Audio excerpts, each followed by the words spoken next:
Today's topic is making your move, selling your home with confidence. This can be done. I guarantee it can be done. We've got some amazing speakers today. I'm going to have them, introduce themselves in a minute. But many of you, who is here for the very first time? All right, 1, 2, 3 people. Okay, groupies. Oh, four? We have 4 newbies, so groupies, be kind to them. And newbies, we hope you come back and you become groupies soon. For the groupies, though, you have heard us talk about the 5 steps to a successful move before. And we all agree that you can be successful, but it might not be easy, right? Easy steps to a successful move. But it can be made easier. Today, we're going to focus mainly on step 3. So step 3 is surrounding yourself with the right professionals, astute at a later in life move. So I'm going to talk real briefly a little bit about the real estate part of things. And one of the things that was just brought up, and it's funny because Bob here in the front row was asking me a question that related to the National Association of Realtors settlement that occurred in 2023. That caused some wide sweeping changes to how realtors can practice their craft in the state of California as well as across the United States. I'm not going to get into all of the changes because that would be a 90-minute session right there. However, one change, I'll just kind of give you some highlights. One change is that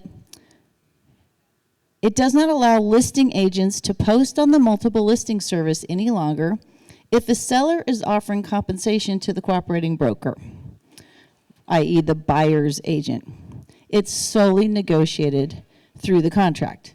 It always was, but it was always posted there, nice and neat, and we could tell what the seller was offering. Because when you all bought your homes, way back when, you did not pay, I'm going to guess, 99.9% of you did not pay your buyer's agent to represent you, to work with you, and help you buy that home.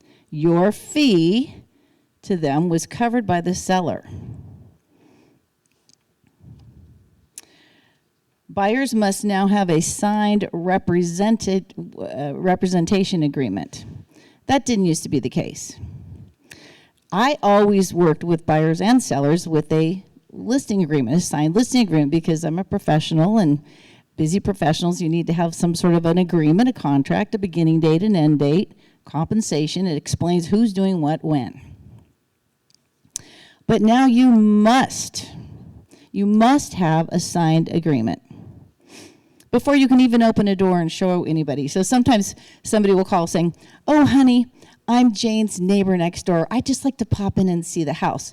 We'd have to go through the whole rigmarole of signing a whole buyer's listing agreement now. So that has changed. Except open houses. You can go to open houses and not be represented. And then the contracts were dramatically revised. They're revised very regularly 2 times a year and have been, but they were really revised last year more than 2 times. But some things have not changed. So real estate compensation has always been and remains negotiable. It's always been negotiable. Each agent charges a fee based on the services that they provide and to some extent the properties that are being sold. For instance, I charged 4.5% once instead of my 2.5%, 3%, whatever, for a client because she had not a penny. She was in a hospital bed in the middle of the living room. She had nobody helping her. She had family back in Arkansas. They didn't have any money. And her backyard was filled with tractors, backhoes, trucks, heavy equipment, boats, trailers. I could go on. That had to be removed before we could sell the property.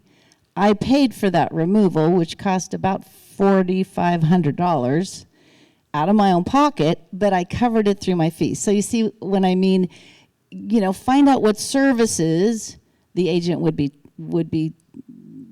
doing for you. That makes a difference. There's a lot of discount brokers out there. You see these ads, John buys homes, or Sally buys homes, or everybody wants to go buy your home. I got one of those offers today for one of my listings. So this particular listing is in Lafayette, and it's listed for $1,250,000.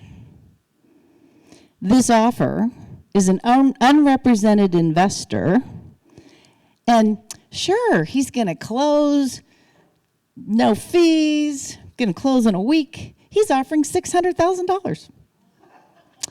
Do you think the seller's going to be excited about that offer? Probably not. So, nothing's ever as good as it sounds, right? So just be careful about that. Okay, so the step one that I'm going to recommend, not to sound biased, mind you, but that your senior's real estate specialist should be the hub of everything you do with the sales prep and process, managing all the moving parts and people and pieces of the transaction, and communicating each step along the way with you and with all the parties. And there'll be a lot of people involved when you sell a home. Once you've hired your preferred realtor, there are many things that can begin to happen. So this is before you may hire your realtor 2, 3, 6, 8, 9 months before you're even going to sell your home. Why? Because there's a lot of things you can be doing in the meantime. But until you have a signed agreement, they do not have the ethical, legal right to be working on your behalf. I mean, that's just weird. And once you have an agreement signed, then their errors and omissions insurance kicks in. They're covered, you're covered. So you've got to be careful about that.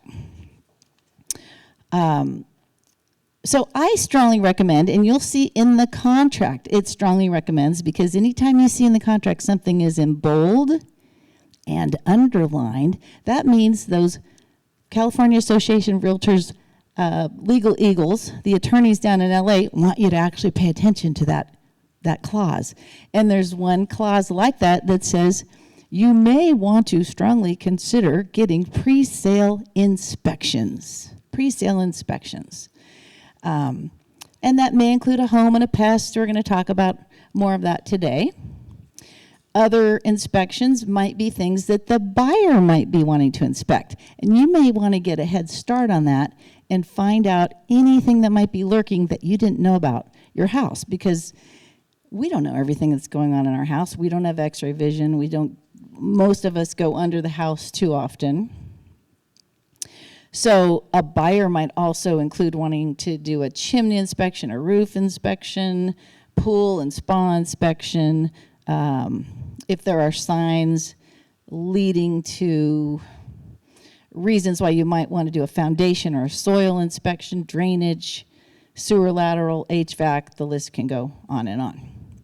But this gives you a total picture. It's sort of like when you go to your physician for your annual physical. I mean, you don't go expecting to find something wrong, but they're going to do a lot of tests and poking and prodding, and they're going to kind of give you the big picture of what your health is. Well, this is like your home having its annual physical, basically.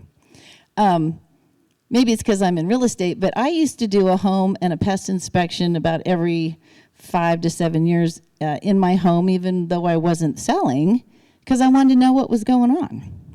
And gosh darn it, one year, the month before Christmas, Merry Christmas Wilsons, we had $6,600 of termites we had to fix. But I didn't know it. I saw little telltale signs. I'm like, yeah, I'm going to get it checked out. So we got it checked out. But so this gives you the ability to stay in the driver's seat. So now you know if there's any kind of big things lurking that you didn't know about, and you can slowly take your time, maybe addressing some of these things. What's hard is that when you're in the middle of escrow, people get emotional. They get a little emotional.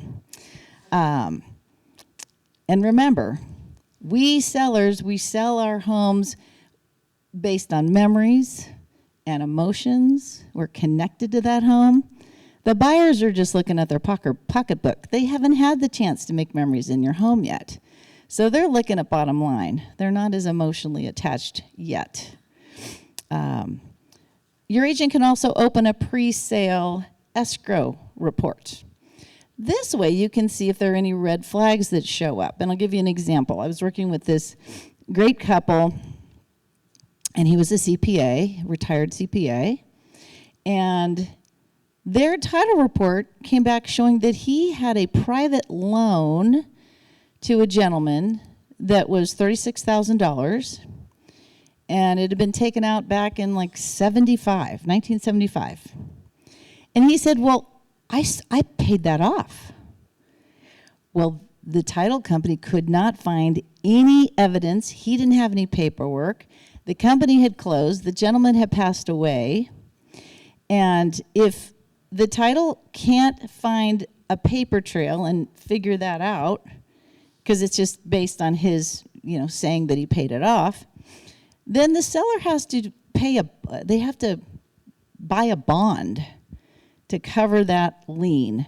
I'm not going to get into that too much either, but this one, luckily, 3.5 weeks later, they found the paper trail. It led up to Shasta County, and they were able to fix that, put that away, say, yes, it shows that it was paid, and then we could move on, because you need a clear title report to sell your home. So that's another thing that you could be working on. It'll also tell you, so I like to have my clients, and every agent's different, but I like to have everything nice and neat and tidy and ready to go. And so part of that is having sellers have already filled out disclosures. And there's a nice big thick pile of seller disclosures that we get to fill out. I've heard some agents literally just slap those in front of their clients and say, here, fill those out and then get back to me.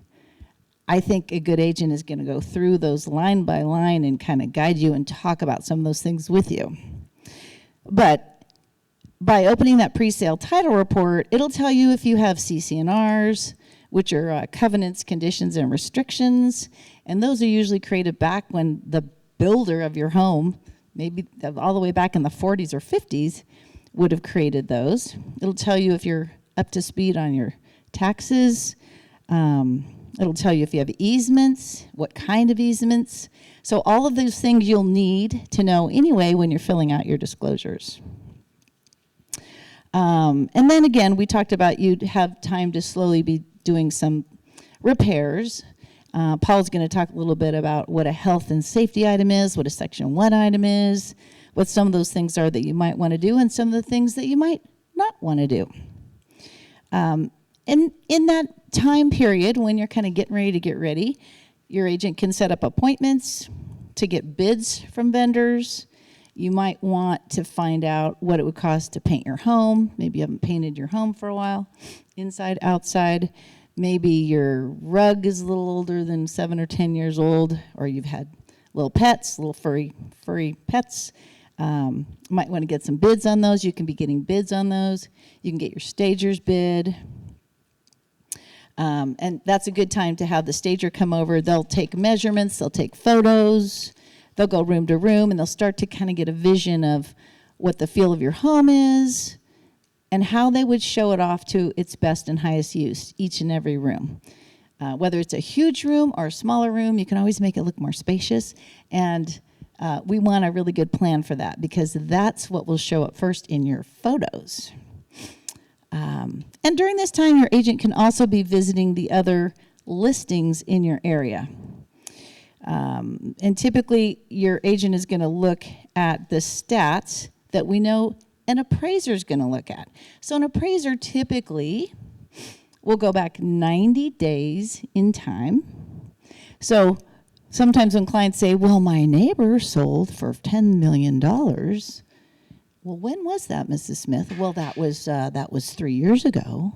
That was another lifetime ago. I mean, that was another market. So they'll go back about 90 days in time, approximately 3/4 of a mile away from your home, and then they'll look at homes that are 20% plus or minus in square footage. And then, of course, they're going to take in things like condition. Is one backing to a busy street, or is one on a quiet court? Schools play a part in value as well. So during this time, you may be waiting. I've got quite a few clients right now that we're in contract, but they're waiting for either their model that they want in their senior community to come open, to be open and available, or two people are waiting for their models to actually be built, to be finished being built. One's moving to Oregon and one's moving to Sparks, Nevada. So that's a good time for you to be looking at your legal documentation. Is that all up to speed? If something were to happen to you in the middle of escrow, you got hit by a car, I don't know, that's not going to happen. Who would have the legal authority to sell your home on your behalf? So think about that. And remember, I know we talked about this a lot. Power of attorney doesn't work if you're no longer here. But that's for another talk. So this is going to be a really busy time.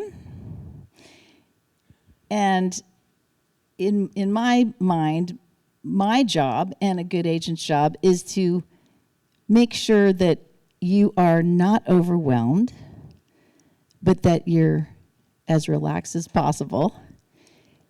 So you want to make sure you're taking care of yourself. I think I see people just start to get a little exhausted. So it sounds silly, but you want to make sure you're eating well, you're drinking lots of water, you're staying hydrated, and you're getting lots of sleep. There's going to be a lot of people coming through your door, and it's going to be a lot. So just remember, one step at a time. It's like taking that bite of an elephant, one step at a time. Downsizing is sort of like putting a puzzle together. Who's done a puzzle before? I would say probably all of us, right? Well, there's certain steps you can take to make it easier, right? Like you find the corner pieces first, right? And then maybe you start working the edges. See?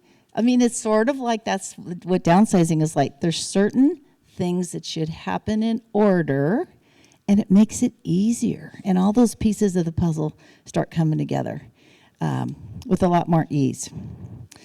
So, great news. Your favorite downsizing coach and certified senior housing expert and seniors real estate specialist, whomever that might be, should have an extensive little black book of wonderful vendors and service providers that they can call upon that are part of their extended team. So working with experienced, reliable professionals throughout the downsizing process is the surest way to ensure a smooth transaction. And so your agent can give you helpful tips to help you interview even some of these key people. But some of the extended team could include the following people. Obviously a realtor, possibly a move manager, a mover, estate liquidator, personal organizer, mortgage lender, inspectors, contractors, house cleaners, landscapers, attorneys, financial planners, insurance agents, your physician, your senior living community, title escrow officer, appraisers. Just a few people get involved. But today, you're in luck, because we have invited some of our wonderful vendors here today. So we are going to invite them to introduce themselves, tell us how long they've been in business, and then just briefly how they got into that business, and maybe what they did before. And then we're going to ask them lots of good questions. So, Stephanie, who are you? Hello, thank you, Dayna. Good morning. I am Stephanie Anderson with Anderson Movers. Anderson Brothers Movers is the official name of our company. My dad and my uncle John started it in 1976 in San Francisco. I've been with the company 10 years. We've just promoted me to president because I am buying the business from my parents. Yeah, thank you. Before that, I worked at CBS. I was an account executive in Los Angeles and San Francisco for 10 years.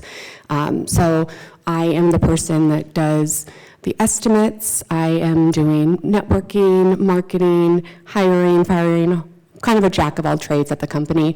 But again, 49th year of our business. I'm trying to think of what else. The hardest part, do you want me to say that part yet? The hardest part of my job? No, okay. Well, that's me, Stephanie. Nice to meet you. Paul, who are you? Hi, good morning. I'm Paul Breitkoff with Inspection Pros and BPG. We were started in 1993 in Danville, and I've been with the company since about 1999. And we have been purchased by a subsidiary of Fidelity Warranties. So love the business, and we're here to answer questions and help. What'd you do before? Oh, I used to with a family business. My grandfather started the business, masonry restoration, and we did fireplaces and after earthquakes. A lot of repairs back in the 90s. And love that business. And I also did some rehabilitation. I got my general contractor's license for some rental properties. So I have an overall understanding of homes and construction. Should I talk about the training a little bit at this point, or just Not related? yet. Okay, good. Hold that thought. Thank See, you. they're so excited to share their information with you. Libby. Hi, I'm Libby Wood. My company is called Senior Settlers. We are a senior move management company. We help people downsize, we help them get organized, and we help them with the move process. We do packing, we do unpacking. We help figure out what to do with the stuff that's not going with you. So we work with, I saw Clars here earlier, we work with Clars quite a lot. Sorry, I know, my voice doesn't carry all that well. But we work with auction houses, consignment shops, and lots of charities. We work with charities a lot. What'd you do before? What did I do before? I worked at the Federal Reserve Bank of San Francisco. I was in information technology services. I retired as a vice president over information technology. That's one. So I'm comfortable with technology. How's that? Are you hearing all three of them okay? Yeah, if you're gonna. I know. Pull it a little closer. Okay. All right. Okay. So, Paul, tell us a little bit about your industry. Do inspectors receive specialized training, certifications, or education? And then kind of a follow-up is, what qualities should a person inquire about when hiring someone in your field? Okay.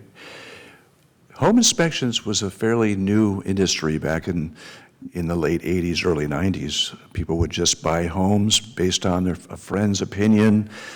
And then, as technology has evolved, there's been less and less personal knowledge about the construction, the inner workings of homes. So it's really difficult to, our industry you have to, first in California is one of the states that does not require a home inspector to be licensed. So you should understand, anyone could start a business tomorrow, so you have to be careful. There are major organizations, there's one in California Real Estate Inspection Association, and there's also ASHI, which is the American Society of Home Inspectors, and that's nationwide. I'm a member of both, and the reason for that is there are some things in California, we have our special issues, and when you have a nationwide organization such as the American Society, it's not really aware of some of the California requirements. Home inspection is not an inspection for code. Does this house pass code? Does this pass or fail? No, it's just information. And our training, we have to do about 20, 25 hours of training a year to keep current. And so, but we can't rely on the code because a home may have 4 or 5 different codes in place. When you redo your bathroom, it's built to the code at that time. And then when you do another bathroom, it's the code at that time. You don't have to go back and change things. Same with kitchens and et cetera. So it's really about function and safety. And as far as someone hiring in the business, I do manage our local team, plus inspect, of course. And one of the qualities, you just want someone that is non-alarming, and as Dayna said, emotion can really come to a head during escrow. And the last thing that we want to do as inspectors is to add to that. We want to inform you, however, enough just information doesn't have to be dramatic. What are a couple issues that you discover at inspections that sellers have had no idea about? Right, getting the inspection ahead of time helps you. I had one story about a home that could never be, was just always cold. And the heating bill was like $800 to $1,000 a month. Terrible, what is going on? So did the inspection, going through, realized what the issue, saw that, agreed with what was happening, no heat. Go underneath, and I found 3 heating ducts completely disconnected in the crawl space. Yeah, and it was due to small animals under there, and they were very comfortable, but the owner wasn't. And yeah, and another was just family of raccoons under a house that no one was aware of. So yeah, there's been a number of things. I had a team meeting last week. I asked the inspectors that same question. What have you found? And one of our inspectors found a box with money in the attic. And it was the owner before the seller. It's interesting, yeah. How much money? It was silver coins and some gold coins, and he said the value was anywhere from about $800 to $1,500. Yeah, kind of interesting. So check your attic and underneath your house before you move. You never know what you squirrel away down there.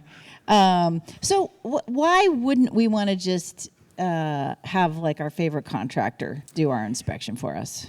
Well, the thing is, everyone these days especially have specialties. And so what we want to realize as a home inspector professional is that you're looking at all the areas of the home. You're not just going in, maybe you're a wonderful electrician, but you don't know a lot about plumbing and so on. And I bought a home in Alameda on a street that they call Fireman's Row, because firemen were helping each other build their homes. And there's been 4 house fires. It was because the electricians, they didn't know much about electricity apparently. And so, yeah, Okay. So it was the firemen helping each other. They meant well, the house is solid, I love it. However, put a new system in as soon as I bought it. So I would just say, just for the overall knowledge, and don't be concerned about the codes unless there's been work done without any respect of them, then that could come back. But just want the overall assessment. It's my understanding that codes change every 3 years, but what is so frustrating to me, which makes no sense at all to me, but no one asked me, is like these electric codes could change every 3 years on February 14th. These plumbing codes could change every year on September 5th. These building, there's no rhyme or reason in my mind. No, you're right. The thing is that the cities and counties adopt them at different rates. And it goes through the whole process, and it actually has to be adopted by the city council to pull that current code, or something. They're usually one behind at least. So yeah, that's a tricky one. You're right about that. Yeah. And so that's why we can't really say, oh, this house doesn't pass code. Well, what do we? Which one? Yeah, and how can you possibly know what was in effect? What year was that bathroom put in? I don't know. Maybe it was 20 years, maybe 30 years ago. Well, what were the codes back then?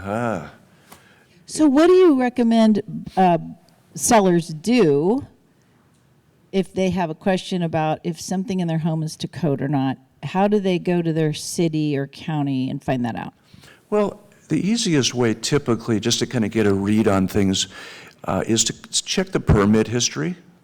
I'm not sure if you ever do that as part of the transactions, but there's many cities now that are allowing you to go online as an owner or even a neighbor and check a permit history for a property. If there's a lot of noise going on in a certain spot, you can look. You can also check with the city or county about, well, is there some construction work going on?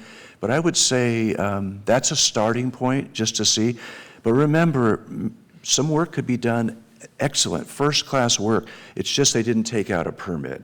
And there's a lot of reasons. One of them is bureaucracy and trying to get inspections, especially during COVID. Also, people really object to, I'm improving my home, I don't want to get reassessed at a higher value. But they're telling the contractor, do everything first class. I don't want it to come back and hurt me later. So it's just because it's not permitted, don't assume that it's not done right. And there are some cities that are super easy to navigate their websites. You can just go to like the building and planning link and look up your home and see if permits were done. Your realtor is not allowed to look up permits for you. We are not to be doing that for you. We're not to go down to city or counties on our client's behalf, but you can, and you can be doing that now if you're curious. And then some cities and counties are a little more difficult, and it's not online. So you're going to want to call them if it's something you want to investigate further. Okay, Paul, how do we determine fees? Because they sort of vary a little bit. Does anyone kind of oversee what like home inspectors and pest inspectors can charge? No, actually, it's really what's fair for that marketplace. And our pricing is based on the size of the home. Or if it's a multi-unit home, how many units, and again, driven by the size. And so that, also remember with a home inspection, it's actually property, you own the report. You may want to share it with the realtor, you know, for information purposes only, whereas a pest inspection report is actually registered up in the state. So, and that's part of the reason that we don't give estimates for our work, because as I haven't built anything, I mean, fixing things, sure, but I haven't done any major construction in over 20 years. And so I don't know what the current costs are. So it's really, and then I wouldn't be able to do the work if you said, Paul, you like that price? Well, let me tell my friend, the contractor, and he'll say, what were you thinking? So. And you did say something that I'm going to correct, which you said, well, you or your realtor you actually need to share reports. Right. Because that is your duty as a seller to act in good faith and share any reports that you have having to do with your home. Even if they were the reports that you got when you bought the home 40 years ago. If you have them, you want to share them. Disclose, disclose, disclose. CYA, covers your assets. Covers your assets. So that's a good takeaway for you today. Paul, what does a pest inspector look for versus a home inspector when they come to our home? There's some overlapping properties there with the two inspections. And remember, a pest inspection is not doing a rodent and raccoon check.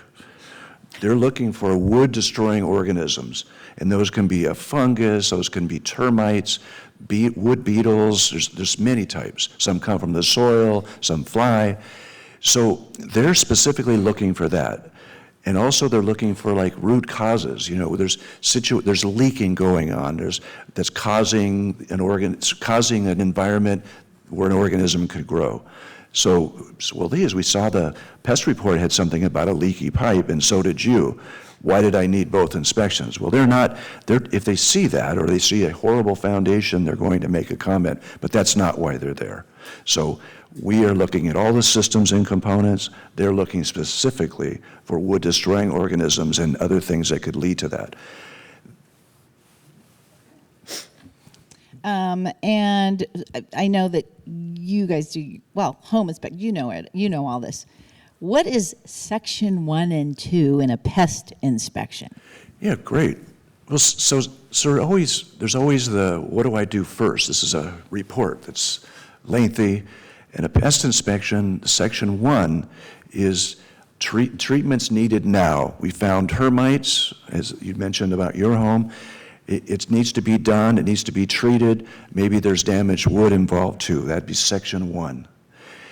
Section 2 are items that if you leave it this way and you don't correct it, it's going to likely lead to a section 1 item. So it's more of a preventative nature. And so that's, Okay, cool. And people always ask, well, what do I have to do, Dayna? What do I have to do? You don't have to do anything. You really don't, except 3 things. What are those 3 things? well, we have to get the carbon monoxide and smoke detectors in place, and we have to get the water heater strapped in California. Properly. Properly strapped, right? People will say, well, That's- my water heater's strapped. Exactly. My husband did it. He went down to Ace and he got the kit, and it might look good. Well, as we get older, we're not as flexible. I'm saying, so the strap could be way over here on one side of the water heater and come around on the other, and there's a big gap. Well, it can shift side to side, so it's not done properly. So we have to look at it from that point of view as well. Because we're talking about a gas line here. Yeah, exactly. And water, potentially. I know there's a lot of on-demand water heaters now. They're usually mounted. But the regular tank water heaters do give you a water supply if there was an emergency. Right, yeah, I know. That's why my husband never wanted to use a tankless water heater. He goes, when the big one hits, we'll have 40 gallons we can drink. Yeah. So there you go. So when do you, in a report, suggest that the homeowner get additional inspections, like an HVAC or a roof, or tell us about that. Some items are clearly maintenance-based, where, it's peeling paint, or, it's looking really bad. And other items need some structural repair, like I mentioned about the disconnected heating ducts. Earlier, they had some asbestos on them, or what looked like asbestos. So there's a removing the asbestos issue. There's a putting the ducts back, and it gets complicated. And as generalists, we don't know the cost of all these items. And so we have to recommend that a specialist take a look at it. We'll look at electrical panels, for instance, and all the circuit breakers are on, but something over here just isn't working, or in the kitchen. So you try our best to figure out, well, what could that be? And many times we can't, based on we're in a home for 2 to 3 hours, and we can't, focus on the one item, or we won't get through. So we have to recommend a specialist. And that will give you, because usually these days, talking about disclosure, the cost, what is that going to cost to fix? So that's very important. So people will want to know, is that something I need to tell a potential buyer how much it is, or can I actually afford to get the work done? So that's important. But that's another reason to get these pre-sale inspections, right? So you're all teed up and ready to go, right? Yeah. So clients often ask, well, isn't the buyer going to get their own inspections? Why do I have to do it? Again, you don't have to. But again, remember, it's in bold and underlined in the contract. So sometimes if you have done kind of the full gamut of inspections, you are an open book. You are telling these potential buyers everything there is to know about your home. There's nothing that hasn't been inspected. They may use your inspections, and they may, we hope, waive their inspection contingency in their offer. We love that so much. We love that so much. Because when you go into contract, first of all, you have to negotiate and get meeting of the minds and actually get a ratified contract. Okay, we got a buyer and seller. We've come to an agreement. They're going to buy our house. Yay. But wait, there's more. There is the inspection contingency period where they may say, well, we want 10 days, 14 days, 17 days, and we want to do our own inspections. Or maybe they want to use the seller's inspections and talk to the inspector, and you guys will talk to them, right? Yes, we will answer the phone if they want to call with a specific question or two. If they want a detailed, as first-time buyers don't want to miss out on an inspection process, we will go out for half the original fee and walk through using the original report as reference and explain what we found, why we feel it's important. And so that's one of the reasons that we separate items in the report. People our reports are often 30 pages, but it's just informational information. And then when we categorize, instead of section 1, section 2, we call action items or consideration items. So the first things we would recommend that you do would be the action. And considerations, you could do that, or you need to keep an eye on it. Perfect. So again, we're talking about these pre-sale prep things in this kind of getting ready to get ready stage. And another thing is dealing with all that stuff. We all have too much stuff. We've talked about that. We'll talk about that again later this year in another seminar. But, what if your family or other support team is out of the area? Or maybe they're local, but they're really busy, and there's nobody to help you with this stuff. We recommend working with an organizer or a move manager. You do not need to do this alone. And I'm just going to can I be really honest with you here? Got awful quiet. Bringing a box of books to the used bookstore every week ain't gonna cut it. It's not gonna get your home cleared out. I know it kind of feels good because we're doing something, but there are experts that we can call on, thank gosh, that will help us. So Libby, let's talk to you. Do organizers and move managers receive specialized training, certifications, or education? What qualities should we be looking for in someone that we're going to hire? And, what's your process? So, I will answer that. There are certification processes. In order to do this, you don't have to have them. However, I would recommend hiring someone who does have the appropriate certification. The move management organization is called the National Association of Senior and Specialty Move Managers. I know that's kind of a mouthful. And it's not entirely accurate because it's not just national, it's actually now an international organization, and it's pretty large, and it has a code of ethics, it has a certification process, and you have to keep your certification up to date. So there's training. You have to learn certain things about the moving industry. So you have to understand what the laws are around moving. You have to understand about seniors and some of the issues that they're facing. There's a whole range of classes that you have to take to be certified to do that. So I would highly recommend, if you're going to hire a senior move manager, hire someone who's a member of NASM, that long name. And a lot of people ask, because it's got senior in there, they ask me a lot, well, do I have to be a senior, and do I have to show my ID card at the door or anything like that? And I said, no. And the answer is, we're senior move managers because I'm a senior, so there you go. So I invite you to come to my home. Mm-hmm. I know I'm busy. I need help. I have a lot of stuff. What's the process? You come to my home. Is there a fee? And what are you going to do for me? We start with a consultation. So we spend, usually it's about an hour, sometimes a little less, sometimes a little more, and we just walk through what it is that needs to be done. So we look at all the stuff. We go from the basement to the attic, and we looked at the whole house and talk about different options and different ways that we can approach it. Every client is different, and everybody has different preferences, and so we try to adapt to those preferences. Some people will want to move first, like they need to move to a senior community, they want to do it tomorrow, and then they want the rest of their stuff just dealt with. Some of it's going to go to an auction house, some of it's going to go to a charity, whatever. They want to do that after they physically move. Others want to do it up front, so they want to spend the time, with the senior move manager figuring out what goes where and being part of that process. So it just depends on your preferences and how you like to work.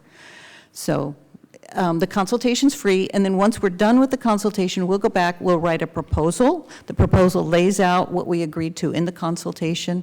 We ask for a retainer, and then we schedule the project and we get going. So that's how we start. Perfect. And I know, if the world was a perfect place, and if you could financially swing it, just from my many years of experience working with my boomers, zoomers, and savvy seniors on the move, moving first is a whole lot easier. That's true. Because then your move manager and organizers are helping you shop. You're going to go shopping. Especially we women, some men, we love to shop. You get to shop in your own home.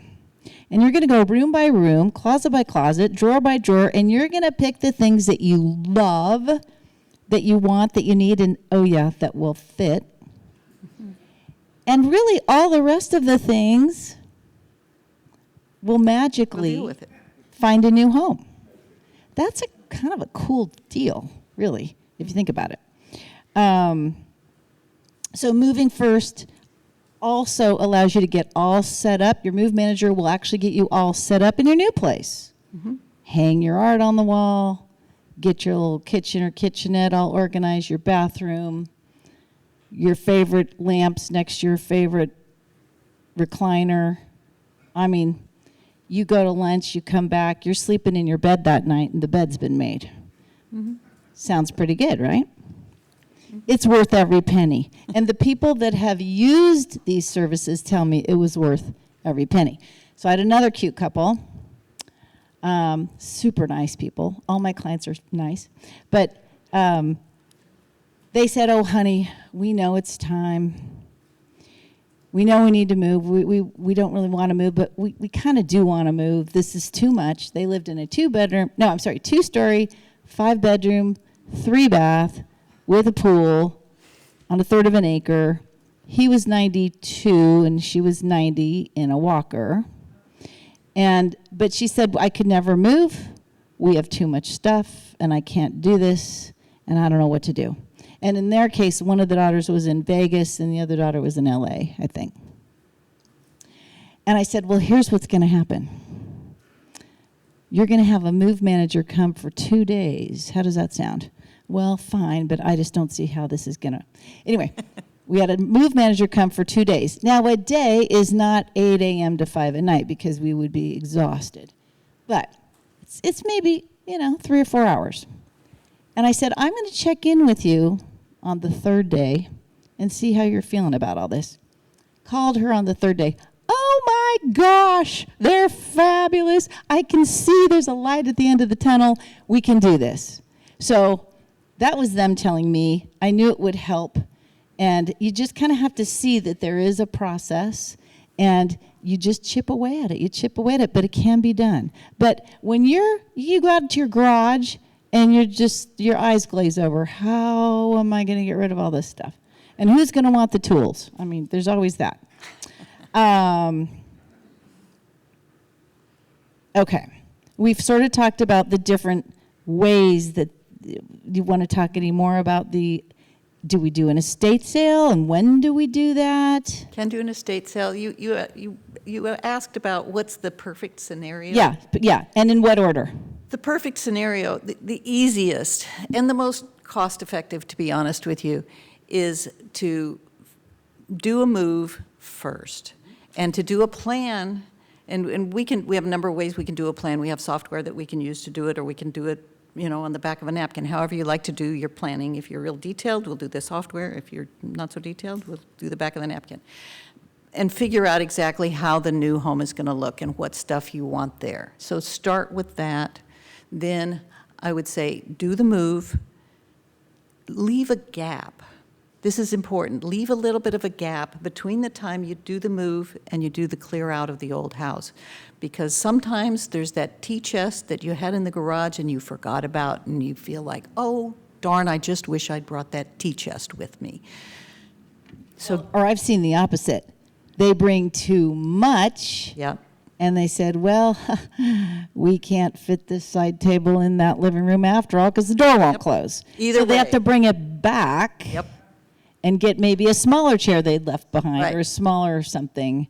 The tea chest. Well, yeah, whatever's going to work. Yep. Okay. So leave a little bit of a gap. Okay. But don't, we had one client who, that gap was a year long. Yeah, that's a little longer than I would recommend. And when they finally got to the end of that year period, the daughter called me and she said, Libby, we have the most expensive storage unit in the United States. Yeah. Well, right, because you're paying your property taxes, you're keeping up the yard, paying water, Right. electricity, home insurance, and storage, and your new place just to keep your stuff in. Yep, and these people, this was in San Francisco, they had to have a house sitter because they didn't want to leave it vacant. Well, right, and then, yeah, you really don't want to leave a Don't wanna vacant leave it house vacant. that long because, Right. just So it was because. a very expensive storage unit. yeah, man. Yeah. So you can take your things with you, you're all set up, then you still, if you have enough, you could, at that point, do an estate sale. Could. If you have enough, and then You could.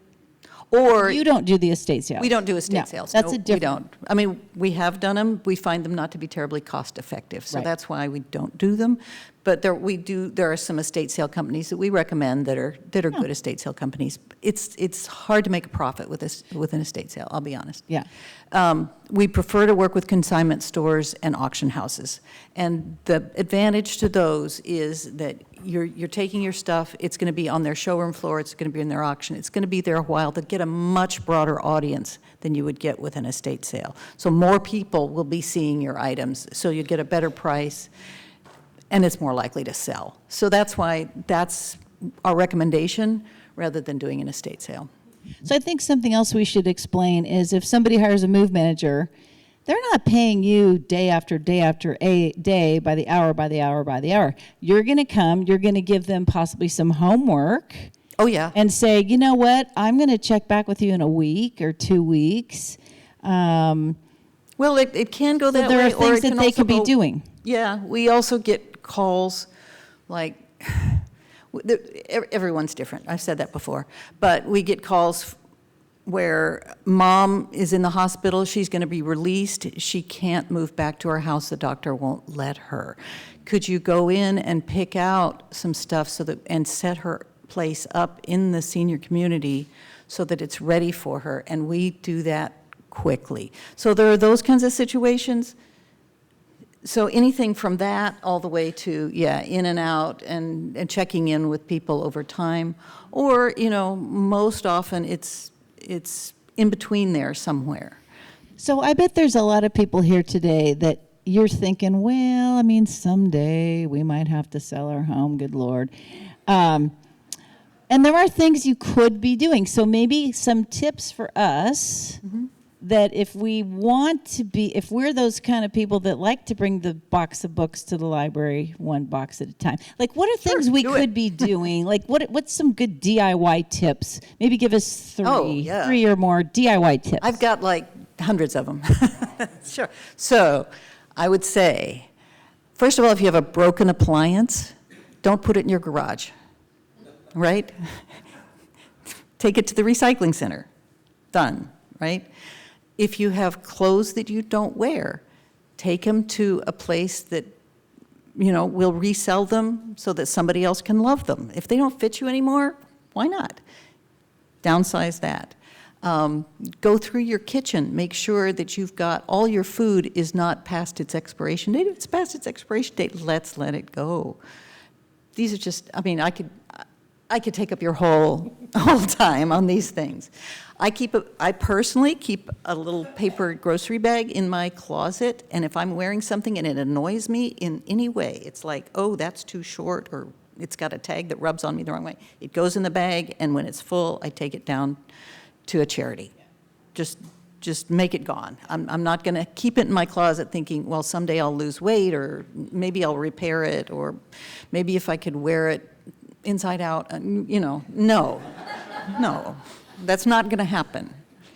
And you probably can get rid of those balls of foil and rubber bands that you've been keeping. Yeah. Probably. Yeah, and we were talking about, you found money in an attic. We found, this is in an apartment, we found $1,700 in cash one time. Just Check the sitting books. around.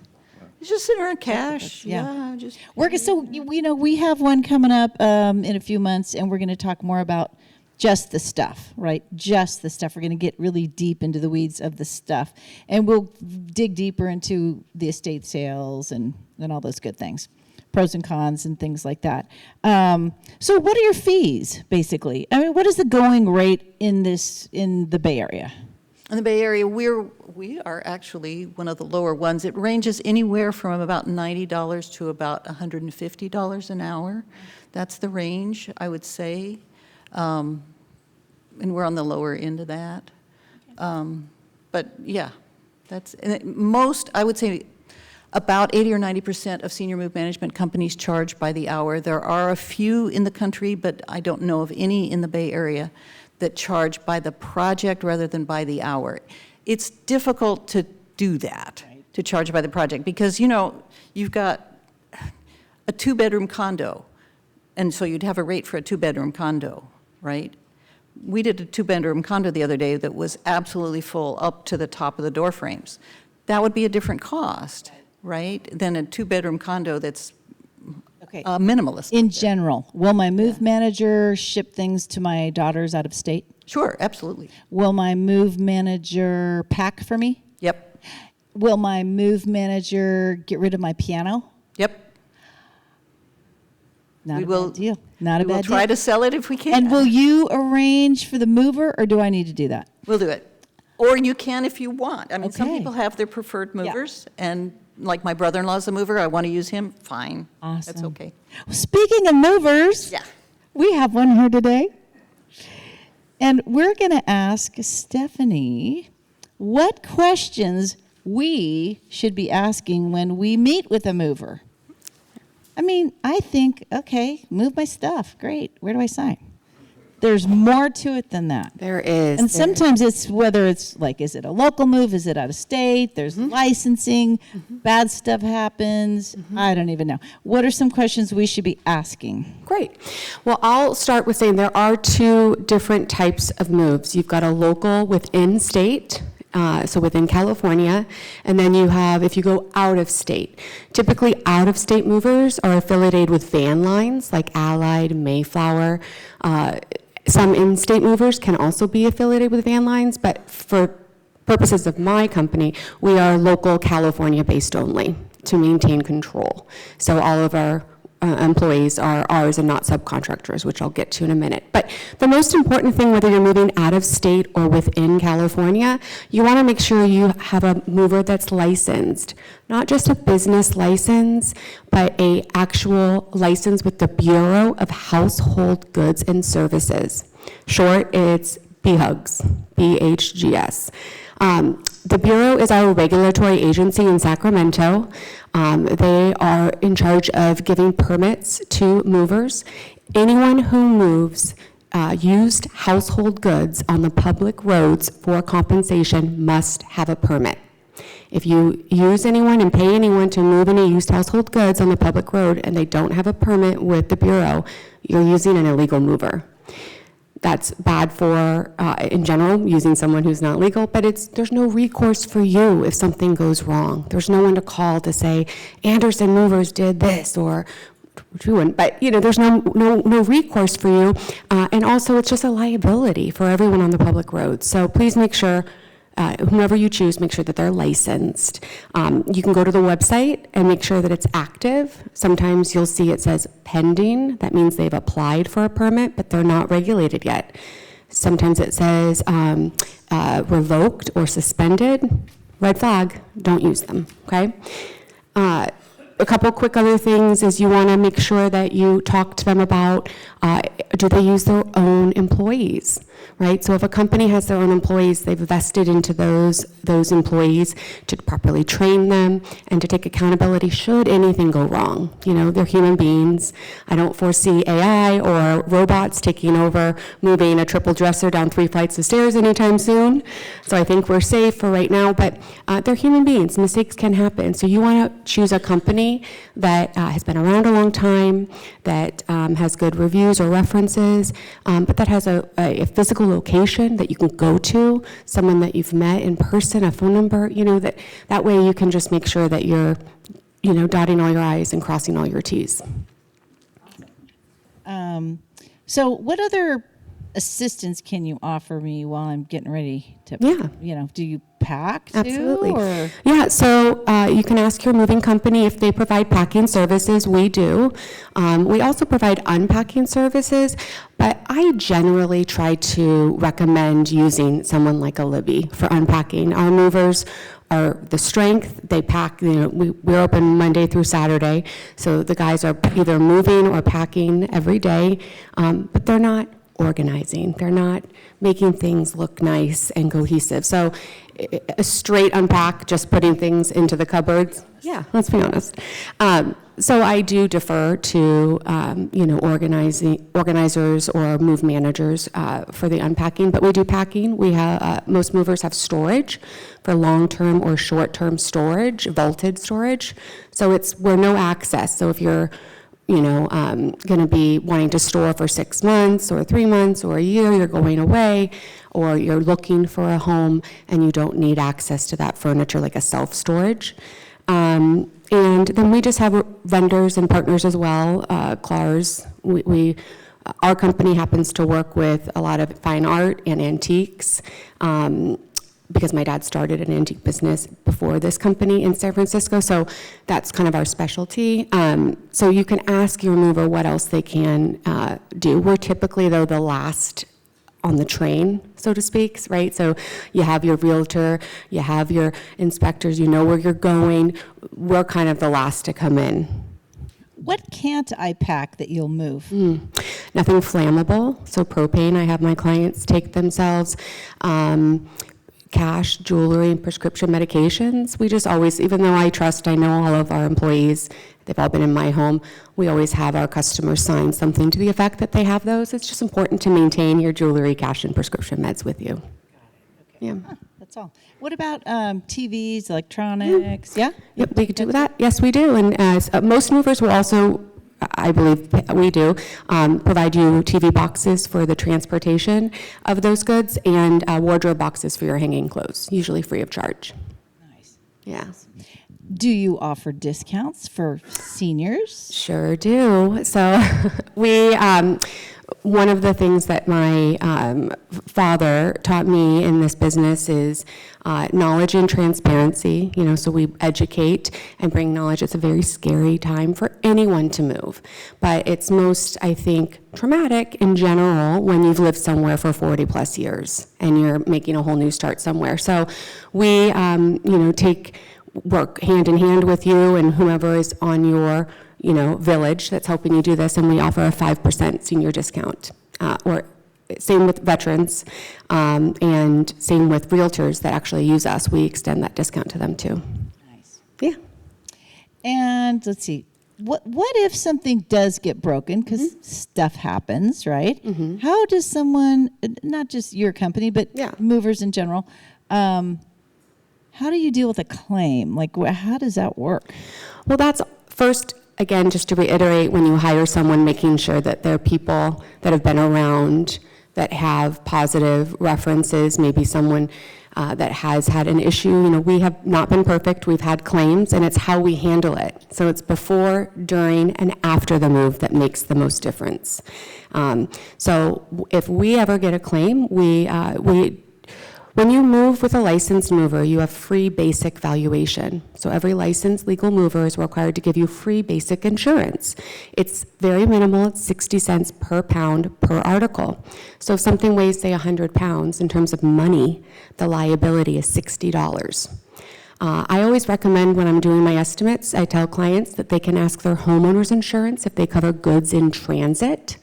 then you have the free basic protection, and you also have that protection that you've already been paying for. You can purchase additional valuation. Most of our customers do not.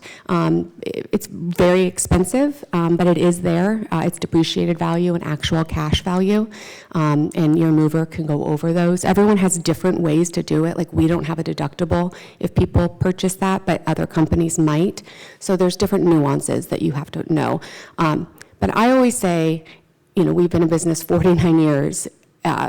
Mistakes have happened in between those years, and it's how we handle it. It's the reason that those people then still use us again or refer us, because mistakes can happen. But when you arm yourself with a mover that's been around for a long time, that has long-term employees that know what they're doing. Moving is very transient industry. Not a lot of movers stay at the same companies.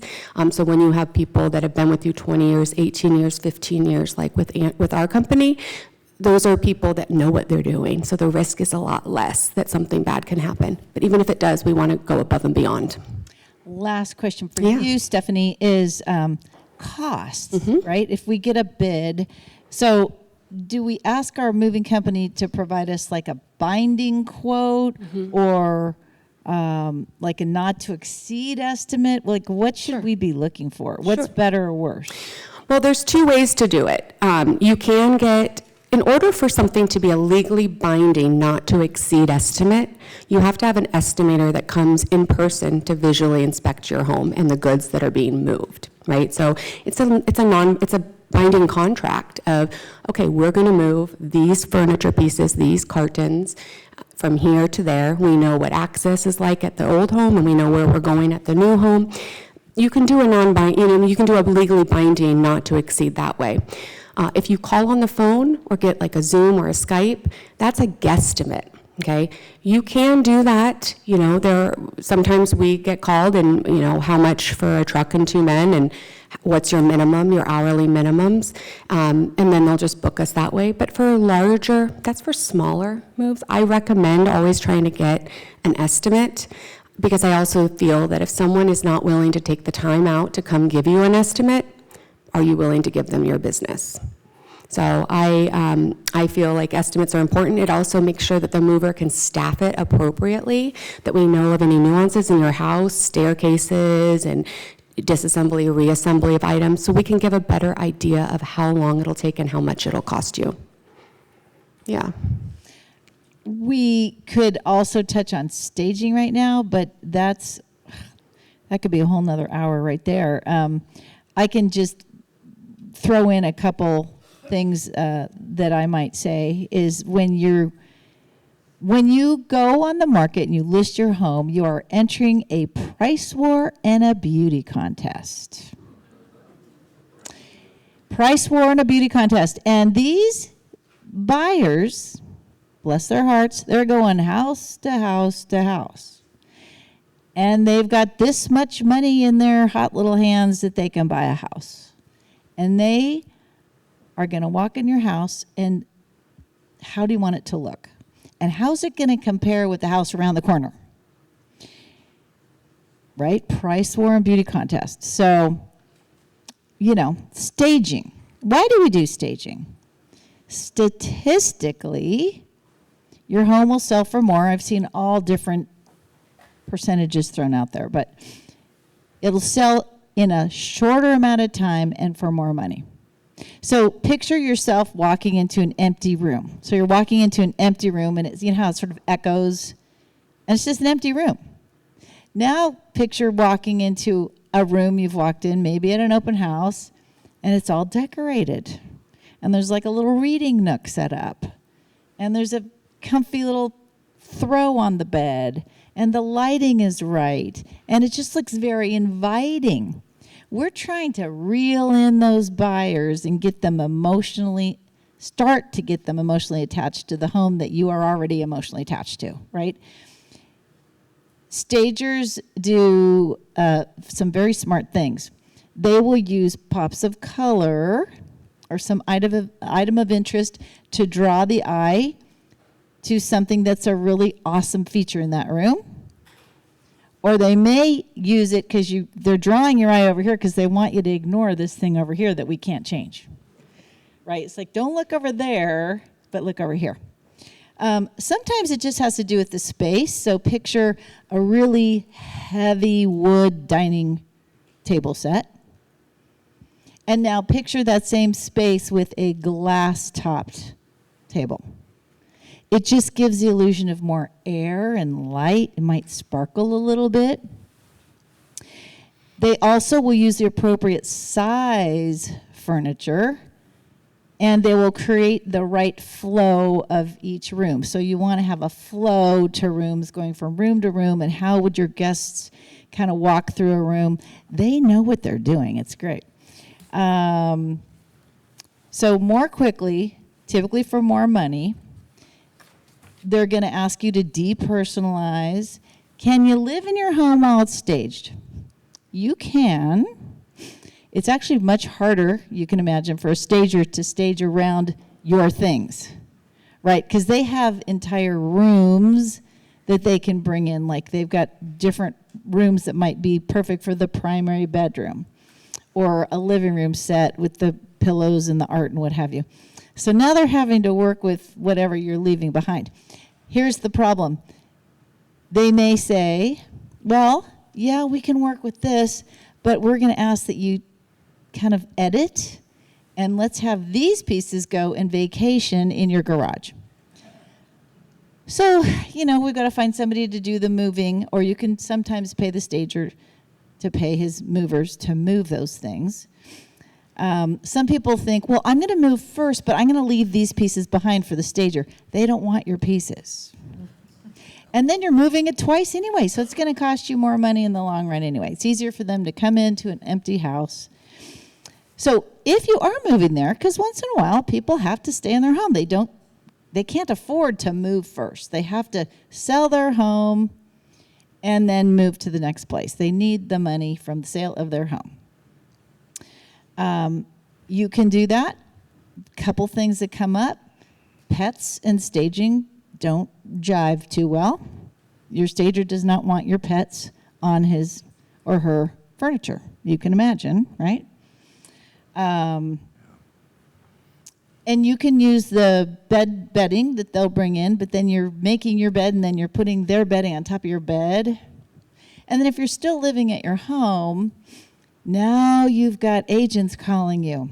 Hi, this is Susie Q. I'm an agent and my buyers work in the city and they don't get off till 7:30. We ought to be there about 9 o'clock tonight. Can we come and see your home? And you're thinking, I'll be in my jammies watching my Netflix show. What the heck? So it's a little disruptive. You'll have appraisers, you'll have inspectors, you'll have open houses, you'll have appointments. Can it be done? Of course it can be done. Nice. So I would just say consult with your favorite realtor before you do anything.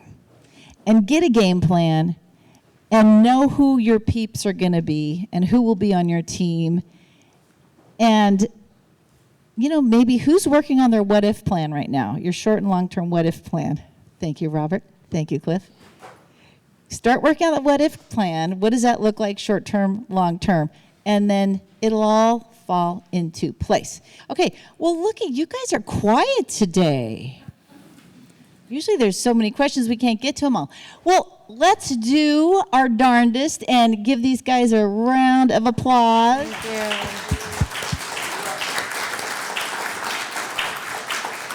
And we thank you for coming today. If you ever have a question, put a check mark in the box or call us or call one of them or call one of the EPs. We're all here to help you. You're surrounded with people that care and have lots of good information and knowledge for you. So go enjoy the sunshine today, and we will see you next month, same time, same bat channel. Thanks.